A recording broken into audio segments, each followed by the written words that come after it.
So I ended up carrying on in education, even though that was what I was trying to get away from, I guess, in the first place.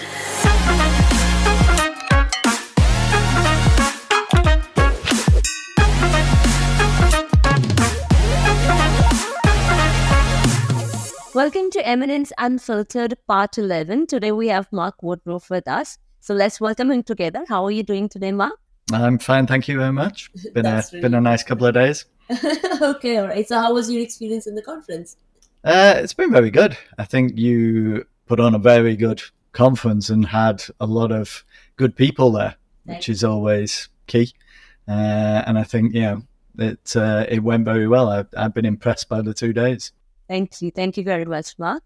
Mark, so the purpose of this podcast is to tell people who you really are behind the professionalism, behind the whole facade of work. So would you like to share something about your life with us?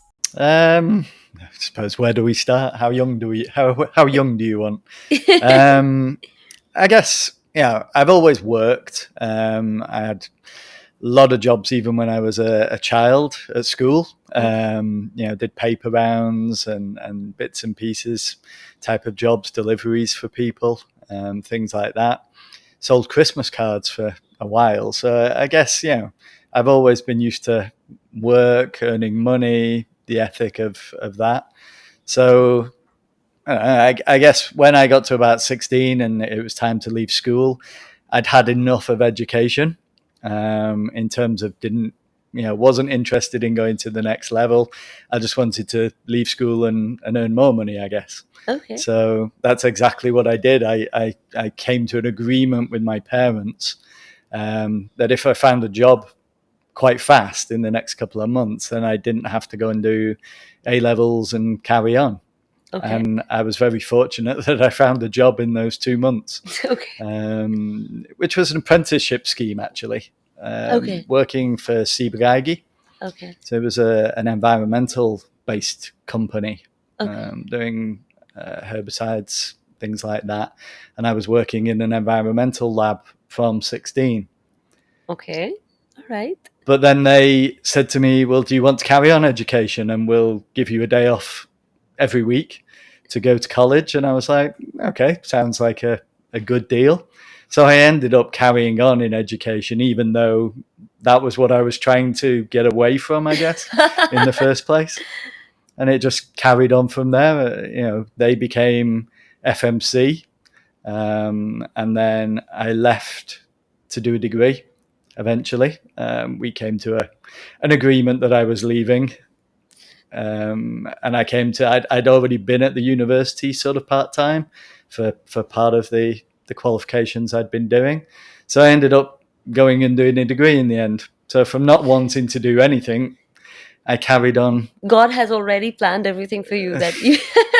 I certainly wouldn't say I planned it. I just knew that was the only bit I wanted, was out of education. And I ended up staying for a long time in education because then, I finished my degree, went to work for what used to be the Hypersil business, if you know that one. And they sponsored me to do a master's. Okay. So the continuation just kept going, really, of doing education. I did the master's working for them.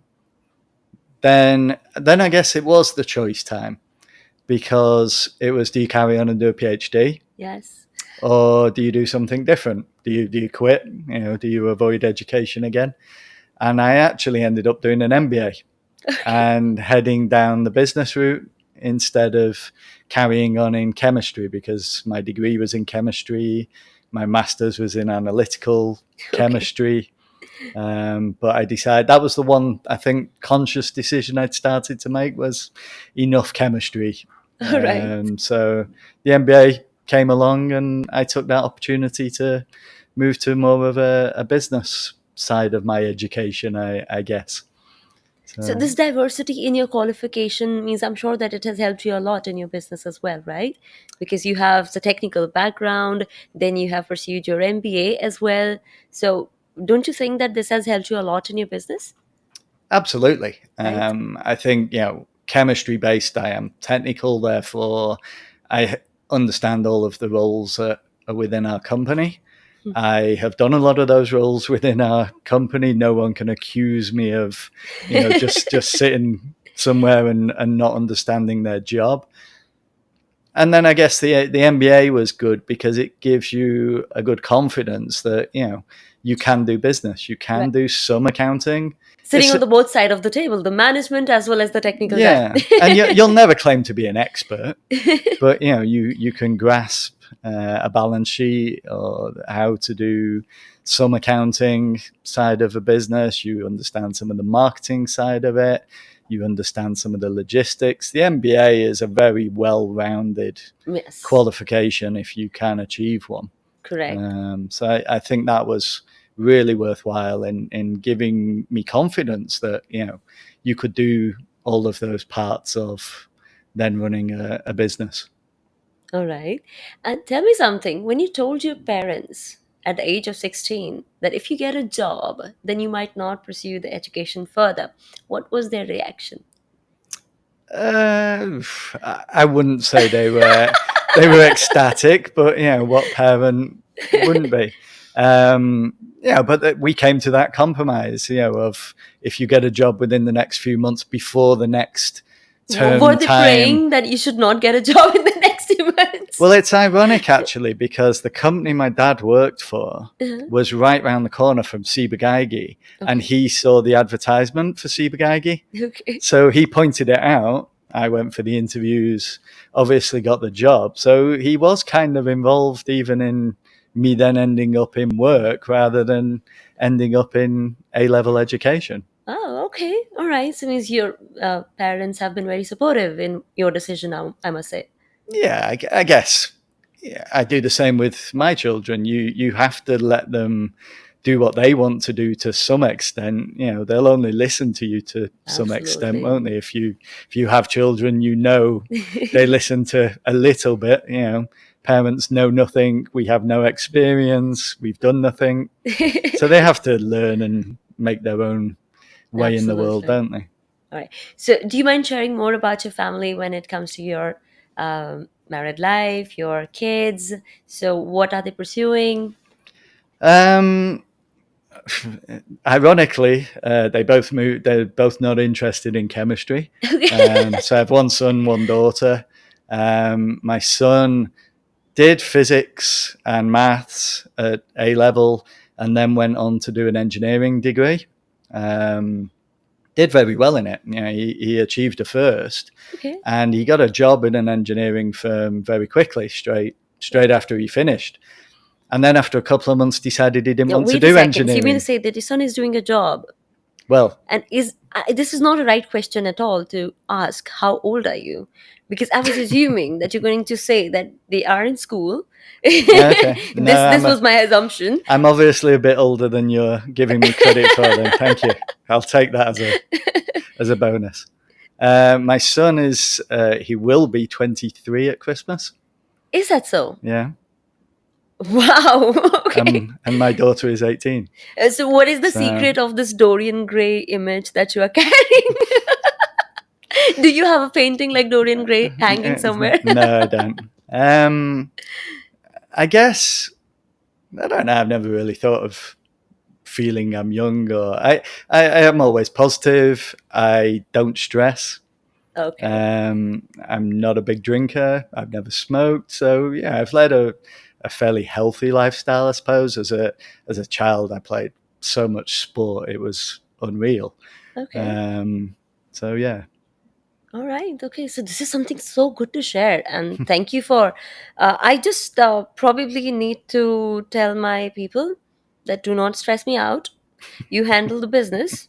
I am taking a vacation for a short time because I don't know how to not handle how to handle stress. Honestly, that means I need to work on that for sure if I want to look like this later on. Thank you very much for sharing the secret. I'm not sure if it's the answer, but it's something that I know I do. I don't stress about things. I don't shout at anyone for anything. I don't think it does you any good. And certainly in business, if you shout at staff, if you shout at your children, if you shout at anyone, they switch off. They don't pay the slightest bit of attention to you once you get into that scenario. or means you practiced over the period of time? I just think it comes naturally. I don't think it's something you practice. Wow. It's All right. yeah. Okay. I really need to meditate a lot and burn a lot of candles for that. I guess that's part of business, though, isn't it? You make a conscious effort. You can be involved in every minute detail and every business decision, or you can trust your staff to make choices. Yes. If they know how you operate and how you want the company to operate, and their understanding is correct in that, then they can make that decision. Absolutely. I've said it to our office manager a lot of times when I'm traveling, which I do a fair amount. I'll say, I'll come back in, say the week after, and she'll go, "Oh, I saved this question for you, and I saved this question." And I go, "What did you do while I was away?" Well, I made the decision. What decision would I make? Well, I think you'd do this. Yeah, you're correct.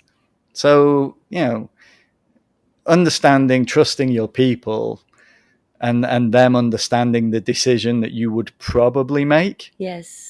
To have that patience to wait for the results and Well, you can't do every job. It's yes. impossible. If you run a company, if you run a business, as you know, you can understand every job, but you can't do every job. You can't Absolutely. be involved in it all. Right. And especially not if you travel. What do you do when you're away? You have to let people do things because you're not there. And you can't be on your phone 24 hours a day, 7 days a week. Yes. You have to have downtime. And that's something I'm very conscious of as well is, I, at the weekend, I mean, my current sport is golf. And at the weekend, my phone goes off.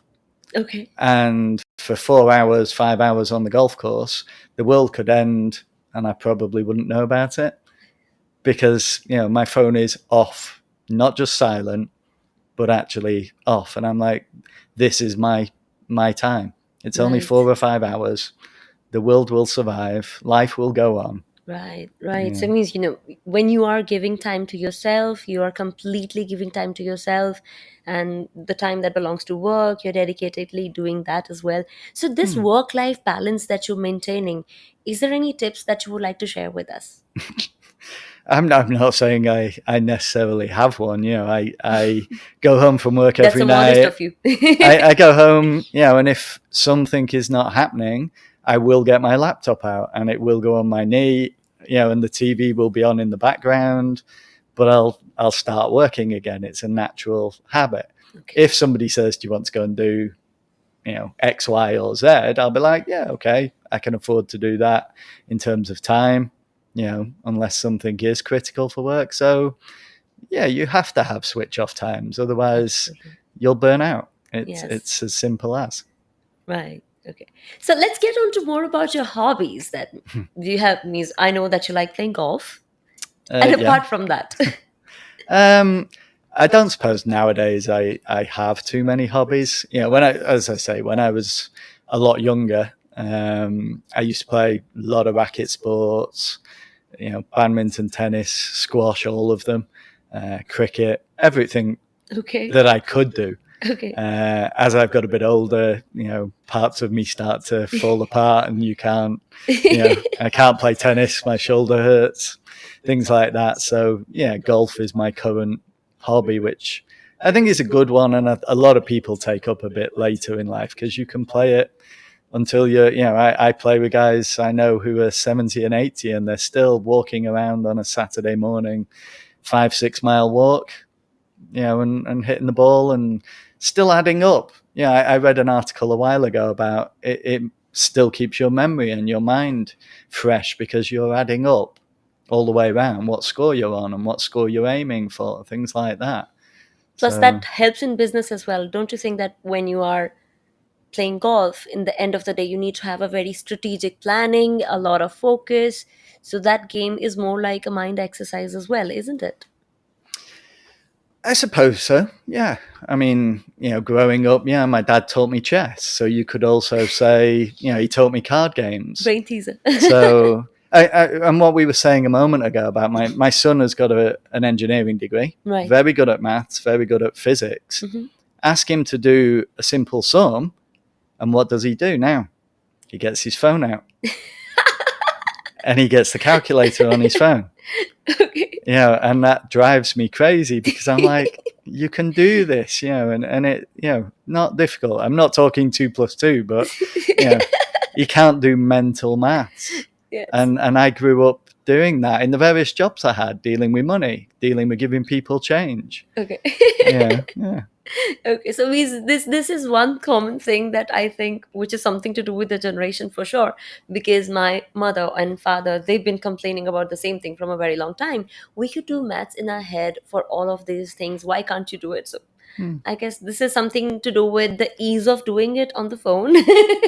Well, phones are glued to our hands these days, aren't they? So it's almost a force of habit. Yes. Just getting the calculator on your phone instead of just going, 6 times 6 in your head before Yes. you could even do it on your phone. Yes. But I say to my son on a regular basis, as probably most parents do, you have Velcro on your hand. That phone does not leave your hand at any moment of any day.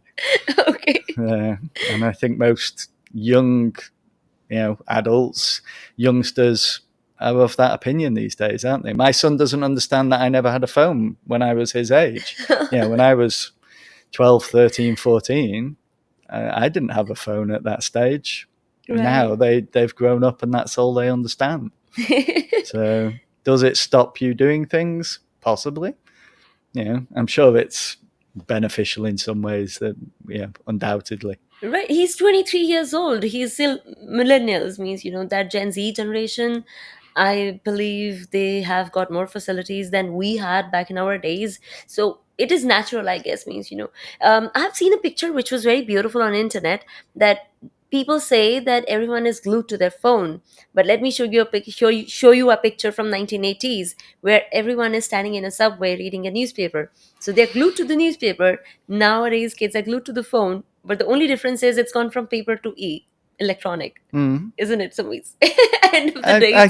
I guess you could look at it that way. You could also look at it of, do you look up now? And this, whether it's the paper or the phone, do you look at your surroundings? Do you see what's happening in the world? How do you come up with ideas? How do you think of something new? And one of the one idea that stuck with me was something I read one time that said, drive to work a different route every single day, because then you see different routes and you see different things on that route. If you drive the same way every single day, you see the same things, you switch off to it, you're not seeing anything new. Right. You're not gleaning anything. Right. And that stuck with me. It hit me. It is true. It is true. If you think about it, it's very deep. You just said it very casually, but this is so true. I've always remembered it. I know I read it a long time ago. But yeah, it's always stuck with me. I guess some things do. Is it right to assume that you like reading as well?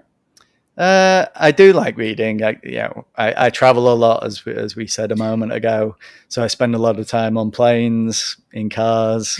So yeah, you've got to fill that time constructively sometimes. Reading and music. I like listening to music. You can switch off sometimes from that. And reading, either new ideas or losing yourself in a book, I guess. Right. Again, and downtime. Books are your best friend when you're traveling, especially because you cannot be glued on the small screen. It's very hard to watch a movie in a flight, I think. Yeah, means maybe once in a while you can watch it, but in a small screen it's very difficult. So books are the best friends that you can get. Any particular genre that you like in books? Not particularly. I'll read all sorts of. Okay, all right. It's the same thing with me. I can read anything. I can just pick a book and I can start reading. Okay, so just out of the blue, I'm asking you: have you ever seen a movie or a show, maybe a TV show, which is converted from a book to a movie? Ever experienced it? Yeah, I guess I have read books when I know movies are coming out. Okay. Yeah, when I was younger, yes, I suppose you'd have things like The Hobbit, right, and The Three Rings, The Fellowship of the Rings. I suppose these days, you'd probably Yeah, I read that, I think, before I saw the movies. It was one of my favorite childhood books, actually. Okay, all right. So in that case, I would like to seek your opinion on that. What do you think that means? Are they able to do justice in the movies to what you imagined in the book while reading it? I think the key word that you use there is imagine. Yes. And the whole thing in my mind when you read a book is you're using your imagination. What color is the outfit? Yes. What landscape are they riding a horse through? All of those types of things. Because then when you see the movie, it's the director or producer's version Their of perspective, what they yes. think the color of that outfit was, or and you've got an image in your head already because you've used your imagination if you've read the book, Right. rather than somebody's done it for you if you watch the movie. That's kind of my I different take on books so much versus agree with you on movies. that. That's why I wanted to know. It's so hard for me to watch a book which is turned into a movie because I'm going to keep criticizing it in and out, and my husband does not like to sit with me when I'm watching a movie that has gone from a book to a movie. Like, you will tell me the story, that's one problem. Two, you will keep criticizing, and three, you will be always like, okay, they missed this part, they missed that part. So it's so hard to watch a movie for me when it is from a book to a movie. Oh yeah. If you read some of those, big novels, yeah, and they cut it into a 2-hour movie. Although I think these days movies seem to be getting longer and longer, don't they? I Yes. think 3 hours has become much more of an average. It's acceptable now. So yeah, which is interesting because certainly when we talk about children, it's have they got attention span anymore to focus, and I'm not sure they always do. Yes, I don't know. yes. Again. And what about which is your favorite artist, or you like a particular author? Um, no, not particularly. I'll read all sorts. I'll read a crime or drama one day. I'll read an autobiography or history the next day, and I'll read a fantasy type one the next day. So no, I just read pretty much anything. Okay. Um, All yeah. right. And what about your likeliness for means, what about your likeness for the music? Means you said that means, when you don't want to read a book, you would like to turn towards the music. Any favorite band or type of music that you like? Um, I suppose I had a lot growing up. These days, I'm very mood based. If I'm in the car, am I in a want to be It happens. excitable mood, or do I want to be in a really calm mood? I can play music that changes my mood in that respect. Yeah. I am like this. It takes me minutes from moving from Beatles to Metallica. It's crazy, so I know what you mean. Yeah, exactly. Yeah. Okay. So your work allows you to travel so many places. You're traveling for work, you're traveling for otherwise means you for your leisure as well. Um, do you try or explore the local culture and food as well when you travel? I've always tried to do that. Yes. If we're going to a conference or we're going to see a distributor, say like we are out here in India, I'll always try and tag on a few days. And I've been very fortunate that, yes, I've seen the Taj Mahal. Yes, I've been on the Great Wall of China. I've been to a lot of places in the States. So I'll always try and tag on a few days if I possibly can Okay. to explore and say you've been there, because again, that's how you get ideas, and that's how you see culture and experience Right. doesn't come from a book, Right. doesn't Right. come from music. It comes from actually being out there, doesn't it? And I've been really fortunate that I've been able to travel to an awful lot of countries. All right. Little about your work. Tell me something. Mark, did you always know that means you will be catering to pharmaceutical industry or um no, I guess not. I certainly I didn't hear this plan. question always. I ask this question and I hear this answer all the time. All the time. That's the same answer. Again, do you plan your whole life, or do some things happen that force you one route? Like, say, my first job was environmental lab, so it was always going to be chemistry. Right.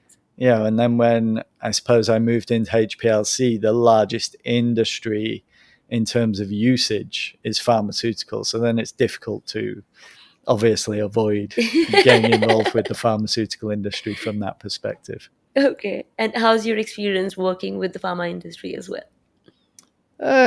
It's always been very positive. I think, they, uh, well, again, yes, it has generally been positive, but you do see very diverse usage within pharmaceutical industry. One country doesn't use HPLC, in my case, the same way as another country Yes. necessarily uses HPLC. Right. And how quickly does a technology get adapted or adopted by given countries, I think does vary wildly. Right, right. And don't you think that sometimes there is a requirement for a change management, change of thought process as well for bringing in innovation in the pharma industry? Because in my opinion, we are really lagging behind. When I say we, I mean to say like look at aviation, look at automobiles. They are very adaptive. They adopt a newer technology faster as compared to pharma, don't you think? Is that due to regulation?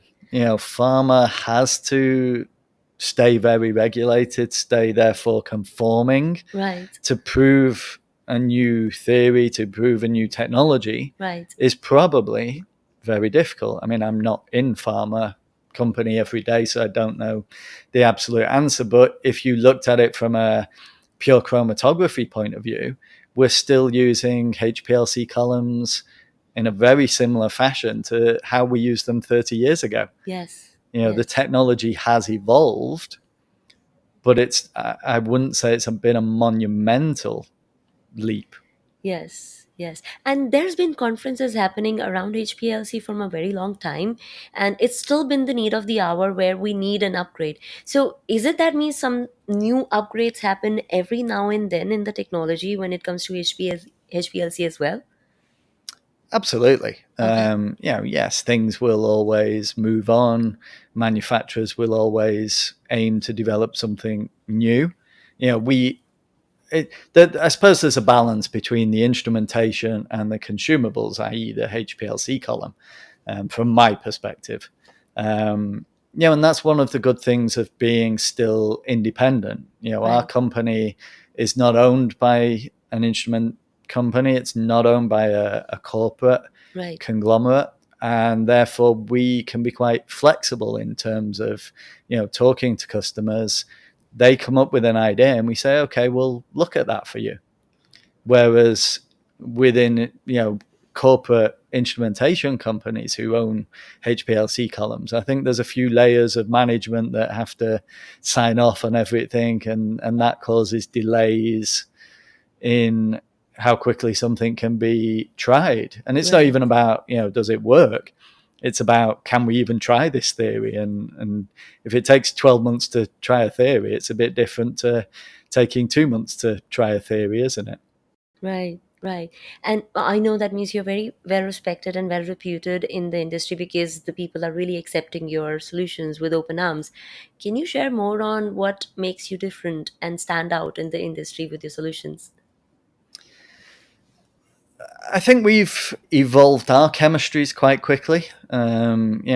Fortis has now been going for 17 years. Okay, Um, and every 4 years, probably, we've had something new, something reasonably novel. okay, And, therefore, we can listen to the customer, we can evolve with them as quickly as possible.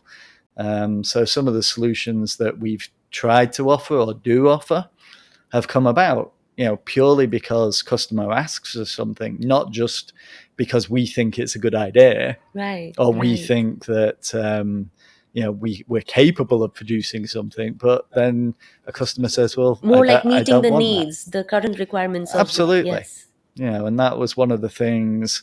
I guess it's part of corporate. I used to work in corporate, but it was never a part I sort of really loved because obviously they move slower than I can now move as an independent right. company. So yeah, we can evolve based on their ideas.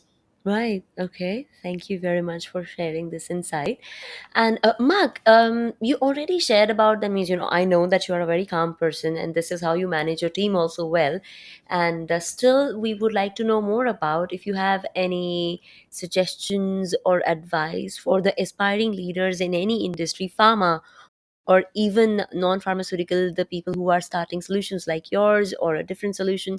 So when they are stepping into the job role of a leader, when they are not doing everything alone and they have to guide a lot of people to connect them with the thought process and the aspirations and the values of the company, what is the advice that you would like to share with those aspiring leaders?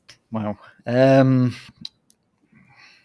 I guess if it was based on my personal experiences, my life that we've sort of kind of touched upon, I would say I didn't do life the conventional way in terms of, I left school as quickly as I possibly could. I didn't panic. And again, I suppose that's part of the calmness. Some people like to have a plan for absolutely every stage of their life. Where am I going to be in 2 years? Where am I going to be in 5 years? I've not quite done that. I've made it up as I go along. Right. I've never panicked that I'm not growing professionally or as a person, academically even. So I guess, that would be part of my message to them is that, you can't plan every single, because life is going to throw things at you that you can't always control. And sometimes those turn out to be the best things. What you make out of it is what makes you, right? Means, whatever is thrown at you, what did you make out of it? So that's Yeah. more important. And if we go back to the stress type of question, empower your people. Don't stress about every single detail, because you can't be there to do every single detail. I have people that I empower and I trust, and I know I have to trust them. Right.